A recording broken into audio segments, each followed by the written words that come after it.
নমস্কার, আমি সঞ্জয় আপনাদের সকলকে আমার ঠাকুর ঘরে স্বাগত জানাই। তো আজকে সরস্বতী পুজো।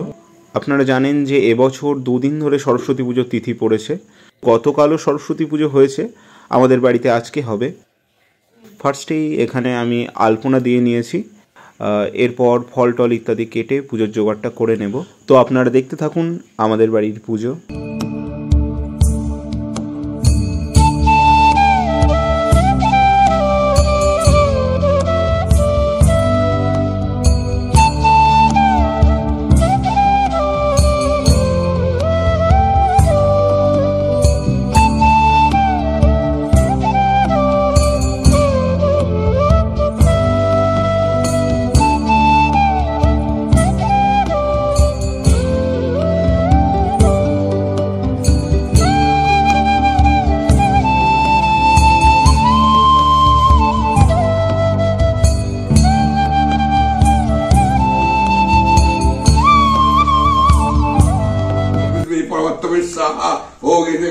नारायण नारायण श्री विष्णु नमः इदं पद्मके नारायण उद्गम नान धूप दीप सकाल विद्या नारायण विष्णु नमो ब्रह्मण्य देवाय गो ब्रह्मण्य ईताय जगद्धीताय श्रीकृष्ण गोविंदाय नमो नमः पापं पपकर्मां पपति पाप संभवी तैमां पुण्डरीकं सर्व पापर ओम श्री हरि ओम श्री हरि ओम श्री हरि ओशवना पुण्य स्वर्गपताल भूगदा सर्वतीर्थानि पुण्यनिकटे बंधु ओम गंगे च यमुना च गोदावरी सरस्वती नर्मे सिंधु कापुरी जलाशय सुनिधिं कुरु ओम विष्णु ओम विष्णु ओम विष्णु।